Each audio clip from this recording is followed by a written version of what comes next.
Assalamualaikum warahmatullahi wabarakatuh. Bertemu kembali di mata kuliah Psikologi Agama. Setelah kemarin kita membahas pemikiran-pemikiran dari Sigmund Freud, Carl Gustav Jung, William James. Sekarang kita lanjut ke pembahasan agama dan motivasi dari Abraham Maslow. Namun sebelum memulai materi pada hari ini, kita awali dulu dengan berdoa.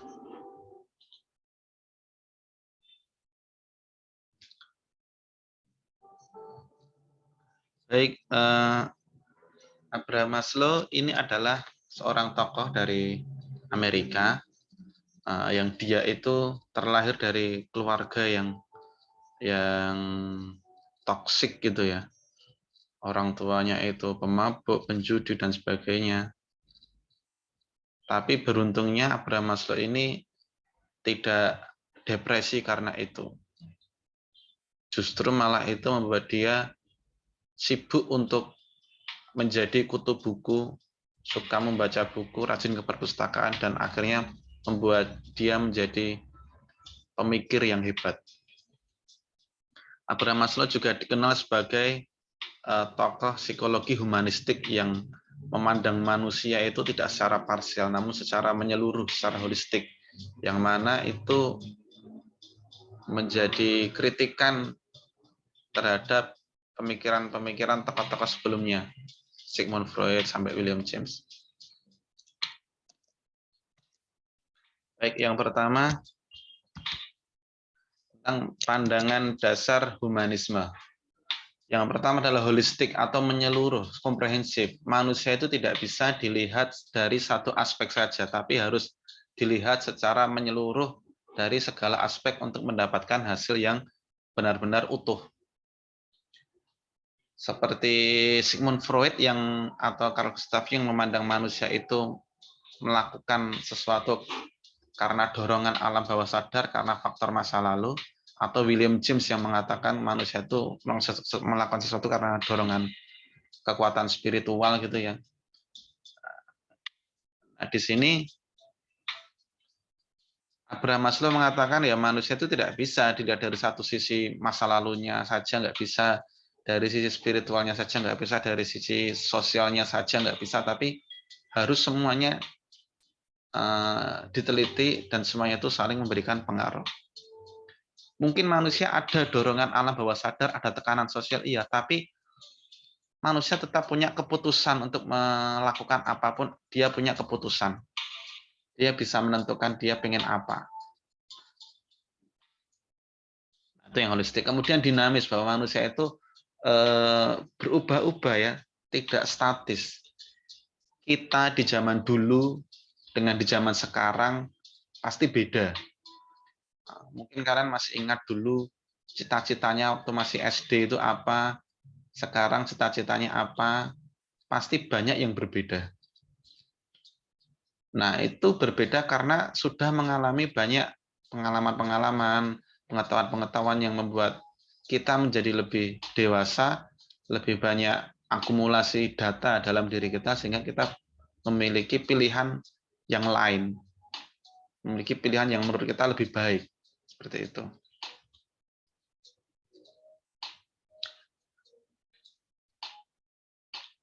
Nah, kemudian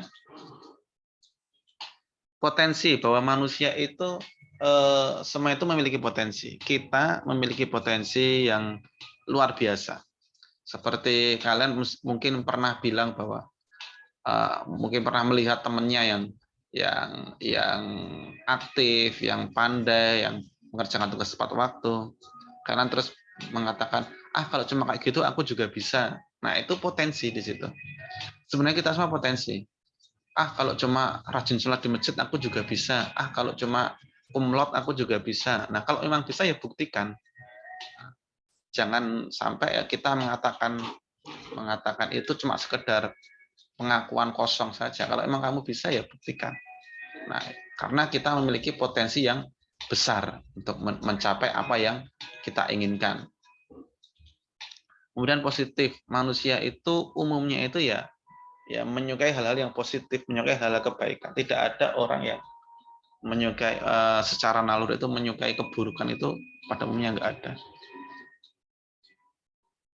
Seorang siapapun itu pasti pengen esok harinya, ke depannya itu dia selalu menjadi lebih baik dari segi apapun, dari segi kesehatan, dari segi harta dan sebagainya dan sebagainya.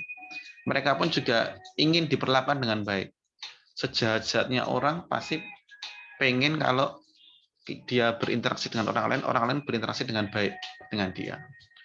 Mentang-mentang penjahat terus kalau ngobrol semuanya saling berbohong, nggak mungkin itu disukai. Pasti juga pengen kejujuran, itu ketulusan. Itu pandangan dasar humanisme. Manusia pada umumnya itu bisa dinilai kalau dia dinilai secara holistik menyeluruh, dan manusia itu dinamis, selalu berubah-ubah. Manusia itu juga punya potensi yang besar, dan manusia itu selalu menilai sesuatu dengan positif. Nah, konsep dasar dari psikologi humanistiknya Abraham Maslow ini, yang pertama free will. Manusia itu punya kehendak bebas. Nah, ini menarik. Mungkin kalau dalam Islam, teori free will ini ada dua kutub yang berbeda gitu ya. Kita mengenal ada namanya mazhab Jabariyah sama Qadariyah. Jabariyah itu yang mengatakan bahwa segala sesuatu yang ada di alam semesta ini, segala perilaku manusia itu sudah ditentukan oleh takdir Allah. Kamu mau melakukan ibadah, mau melakukan maksiat, itu sudah ditentukan oleh Allah. Nah, itu Jabariyah. Sedangkan Qadariyah itu sebaliknya, manusia itu bebas melakukan apapun.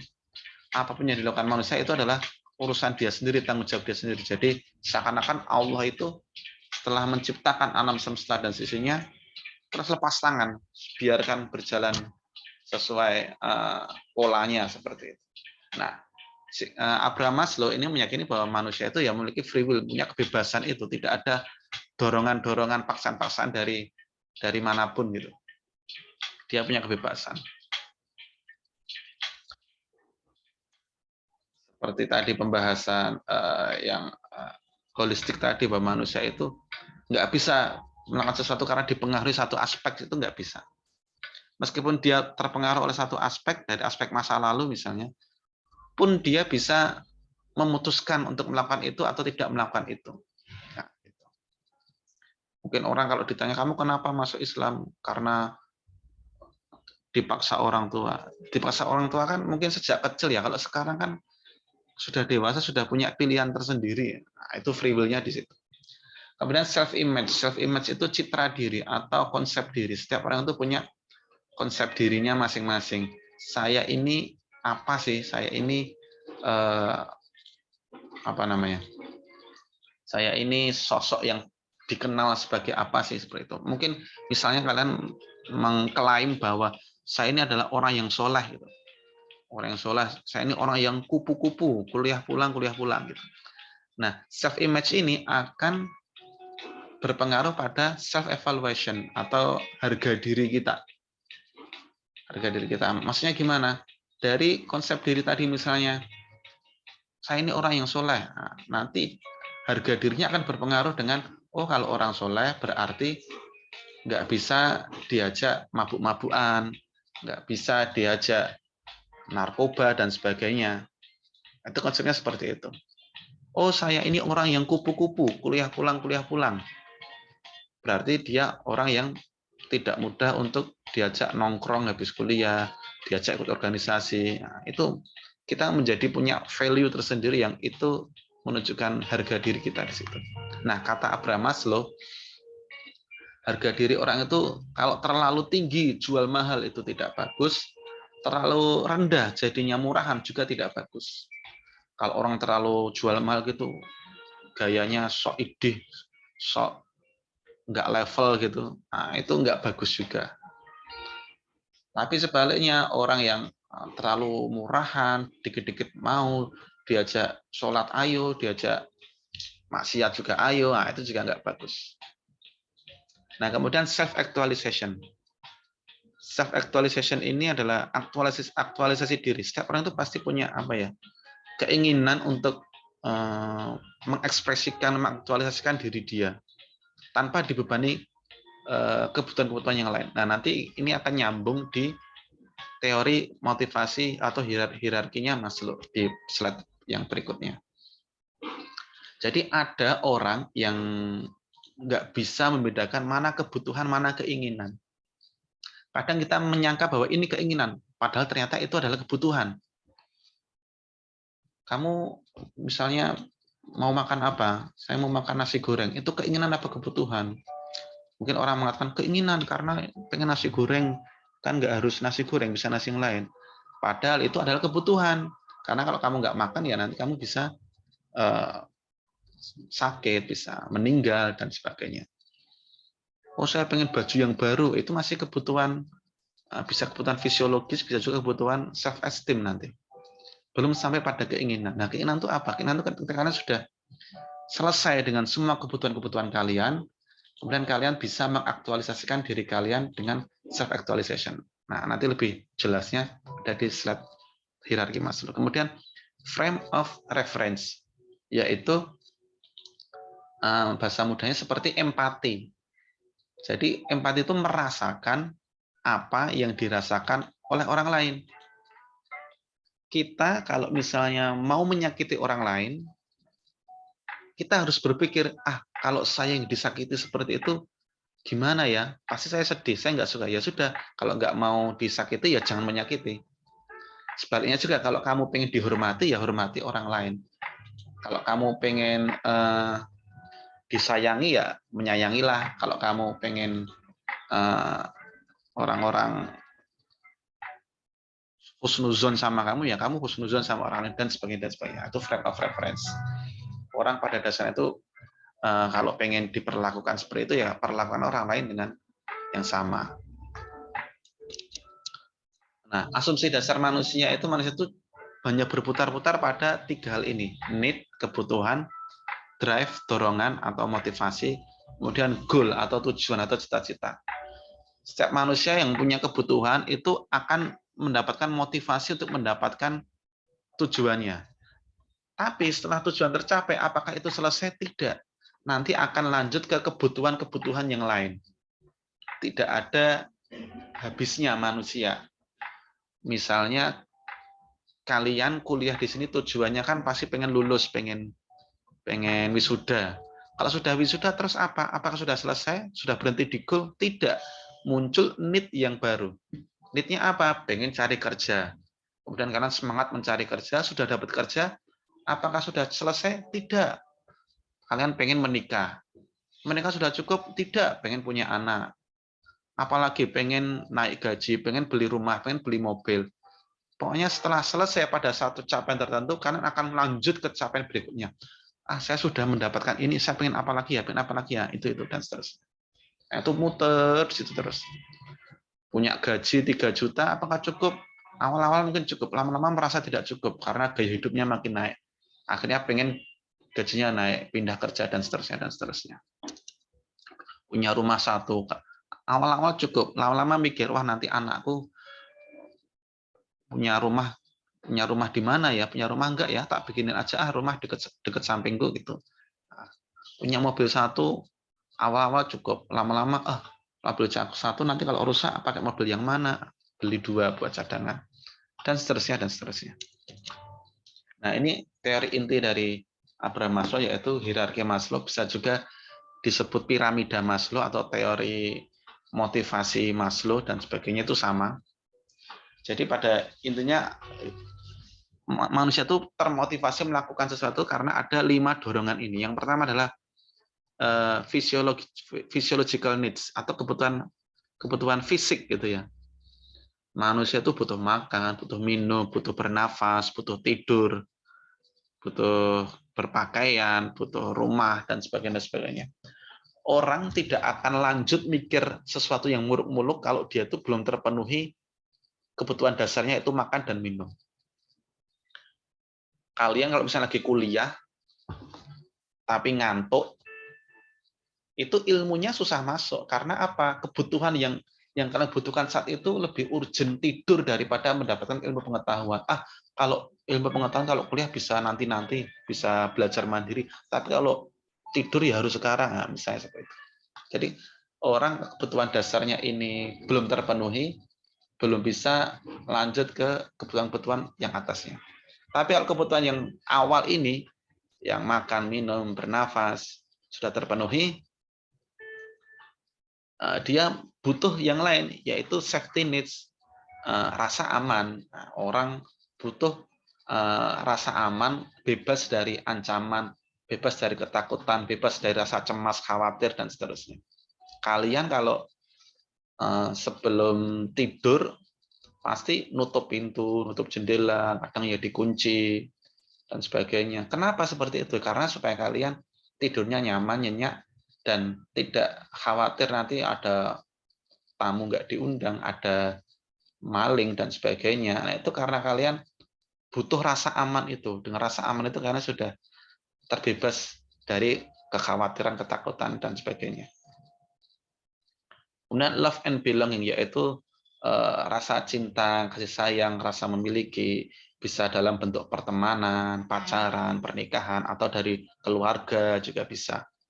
Nah, orang itu kalau misalnya sudah dapat apa tadi kebutuhan dasar fisik dan rasa aman, baru dia mencari rasa kehangatan dari keluarga, dari kekasih dan sebagainya.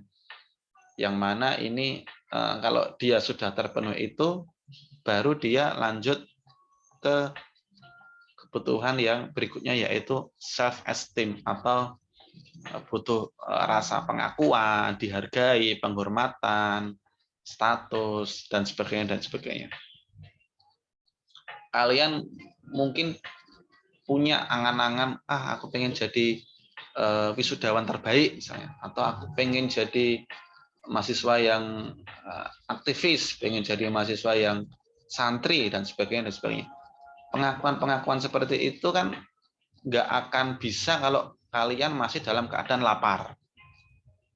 Pasti kan akan lebih memenuhi kebutuhan laparnya itu dulu. Buat apa muluk-muluk jadi mahasiswa berprestasi kalau aku sendiri masih susah buat nyari makan, susah buat bayar kuliah, dan sebagainya. Karena kalau lebih mikir, gimana aku cari kerjaan sampingan, dan sebagainya.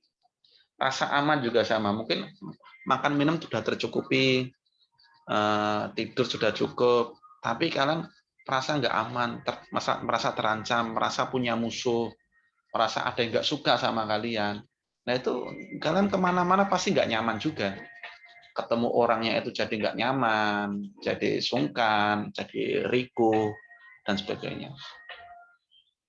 Nah, tapi kalau kalian sudah memenuhi kebutuhan makan minumnya, kebutuhan dasar, kebutuhan rasa amannya sudah terpenuhi, kalian juga punya keluarga, punya teman yang mendukung, yang suportif, baru nanti kalian mikir untuk mencari apa namanya pengakuan-pengakuan itu. Nah, baru setelah semua kebutuhan 4 itu terpenuhi, barulah dia mulai self-actualization. Desire to become the most that one can be. Kamu bisa membuktikan, mengekspresikan sebenarnya aku ini bisa apa sih. Jadi ini tidak lagi mereka orang-orang itu mendapatkan sesuatu, tapi di self-actualization ini dia pengen memberikan sesuatu untuk ekspresi diri kita, mengaktualisasi diri. Nah, itu jadi aktualisasi diri seperti itu. Ada orang yang cita-citanya jadi dokter misalnya. Jadi dokter itu dia kenapa pengen jadi dokter? Oh, supaya dapat gaji yang tinggi. Oh, itu berarti masih physiological needs. Oh, jadi dokter supaya dihormati orang-orang. Oh, self esteem. Jadi dokter supaya mudah cari jodoh. Oh, love and belonging. Jadi dokter supaya kalau sakit bisa disembuhkan. Oh, safety needs. Tapi kalau dia jadi dokter supaya bisa membantu orang lain, menolong orang lain, nah itu baru tahap self-actualization. Sudah memasuki ekspresi diri, sudah selesai dari kebutuhan-kebutuhan yang lain, dia tinggal mengabdikan diri dia. Jadi dosen supaya apa? Oh, supaya gajinya tinggi, gede. Oh, physiological needs. Jadi dosen supaya apa? Oh, supaya dihormati orang-orang, dihormati mahasiswa, itu self esteem. Tapi kalau jadi dosen supaya mengabdikan ilmu dia untuk pengetahuan, untuk masyarakat, itu self actualization. Nah, teori ini bisa diterapkan di banyak aspek. Misalnya kalian punya anak, pengen ngajari anak kalian sholat. Nah, supaya anak termotivasi sholat bisa menggunakan pendekatan psikologi Maslow ini. Pertama mungkin physiological needs. Kamu kalau nggak mau sholat nanti nggak tak kasih makan atau nggak tak kasih jajan. Nah, akhirnya anaknya mau sholat. Kalau itu nggak mempan, dia ternyata bukan orang yang suka jajan, orang yang nggak suka makan juga mungkin. Pakai safety needs. Kamu kalau nggak mau jajan, nggak mau sholat, nanti saya gebuk. Nanti kamu nggak boleh masuk ke rumah. Atau tahap berikutnya, love and belonging. Kalau kamu nggak mau sholat, saya keluarkan dari keluarga, cari keluarga yang lain, kamu saya usir. Atau self esteem, kan nanti kalau kamu sholat, kamu tak kasih bintang 1, biasanya ada kayak sistem token di psikologi behavioristik. Nanti kalau bintangmu 5, kamu boleh piknik kemana, misalnya kayak gitu. Atau kamu ajak jalan-jalan, kamu dikasih reward seperti itulah. Itu bisa pakai seperti itu. Atau kalau misalnya kalian sudah nanti jadi pejabat, gubernur, presiden, menteri, atau sebagainya. Nah, ini hati-hati. Kenapa? Karena kalau kalian tidak selesai dengan diri kalian, belum selesai dengan 4 kebutuhan dasar itu, ya kalian akan mencari itu ketika menjabat. Misalnya kalian belum selesai dengan physiological needs. Kalian jadi gubernur, physiological needs-nya belum terpenuhi, ya sudah, kalian selama kerja itu bakal mencari cara untuk memenuhi kebutuhan fisiologikal itu. Buat cari makan, cari minum, akhirnya korupsi, dan sebagainya. Safety needs, rasa aman. Kalian jadi gubernur, tapi kalian dimusuhi sama mafia, dimusuhi sama haters kalian. Sama kalau nggak cebong ya, namanya satunya lagi? Kampret atau apa, itu misalnya. Kalian dimusuhi ya, karena merasa nggak aman, kemana-mana kalian dibully. Nah, maka kalian kalau merasa belum aman, ya kalian akan memenuhi rasa aman itu. Dengan cara apa? Ya mungkin kalian jadi nepotisme, nanti mafianya dimasukkan ke staf kalian biar aman atau apa, atau kalian ngasih upeti ke mereka dan seterusnya. Love and belonging, kalian sudah jadi pejabat tapi keluarga kalian nggak harmonis, akhirnya kalian mencari selingkuhan. Nah, seperti itu. Self esteem, misalnya kalian kebutuhan 3 dasar tadi sudah terpenuhi tapi butuh self esteem, kalian pengen dikenal sebagai gubernur yang merakyat, yang rendah hati dan sebagainya. Akhirnya yang kalian lakukan cuma pencitraan saja. Apa yang kalian lakukannya remeh-remeh itu di foto, kemudian di-upload dan seterusnya. Kalau kalian sudah selesai 4 kebutuhan ini, sudah selesai dari diri kalian, maka kalian tinggal self actualization, mengabdikan diri kalian. Nah, ini juga bisa digunakan oleh orang-orang jahat, misalnya para teroris, untuk merekrut anggotanya dengan cara mengiming-imingi 5 motivasi ini.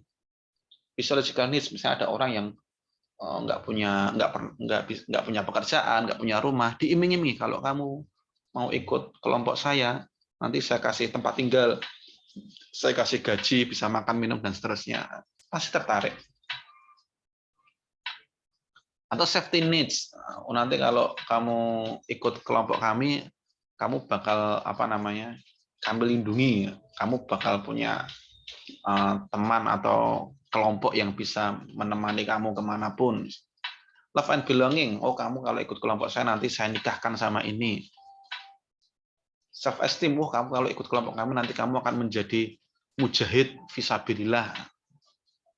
Self actualization, kamu kan hidup di dunia sudah mendapatkan nikmat banyak dari Allah. Sekarang apa sumbangsihmu untuk agama, untuk Islam? Akhirnya dia mau nggak mau terdorong untuk melakukan bom bunuh diri misalnya. Seperti itu. Nah, ini penghalang aktualisasi diri. Yang pertama adalah less educated, atau kurangnya pendidikan, kurangnya edukasi. Orang yang pengen mendharma baktikan diri menjadi seorang dokter, ya harus kuliah di kedokteran, nggak bisa kuliah di FUHUM, nggak bisa.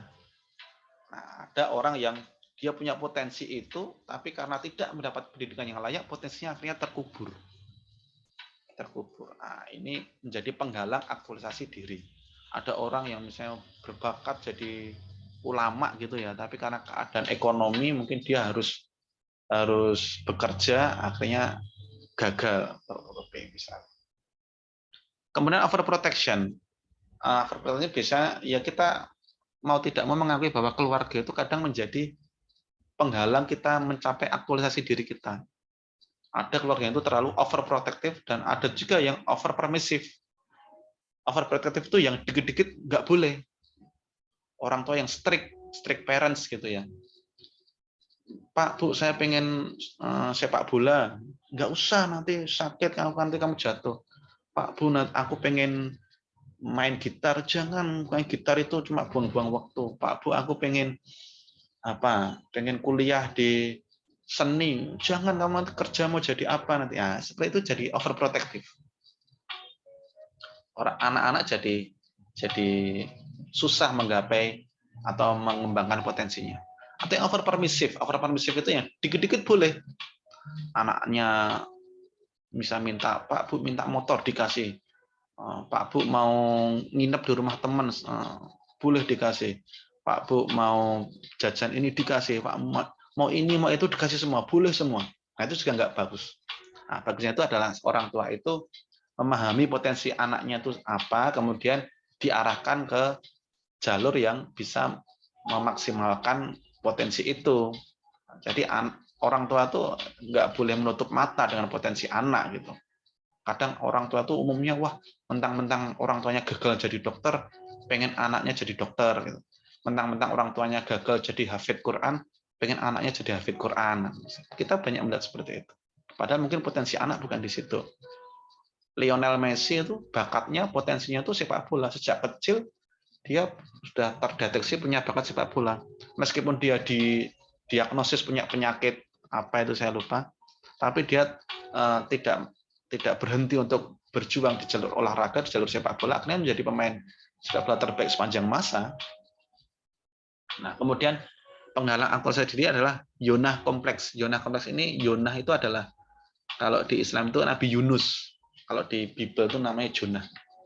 Nabi Yunus itu adalah sosok contoh yang di mana ada orang yang punya potensi yang sangat besar menjadi seorang nabi yang hidupnya dituntun oleh Allah dari lewat wahyu-wahyu. Tapi ketika dia berusaha berdakwah, nggak ada pengikutnya, dia putus asa, kemudian kabur. Nah, ini contoh Jonah kompleks yang kadang sering dihinggapi orang-orang. Dia punya potensi besar, mungkin karena merasa punya potensi besar. Saya punya bakat di bidang menggambar, bakat di bidang musik, bakat di bidang apa dan sebagainya. Tapi karena mengalami 1-2 kegagalan, terus kalian mundur. Kayaknya bakat itu nggak di sini deh. Kayaknya bakat itu nggak di sini deh.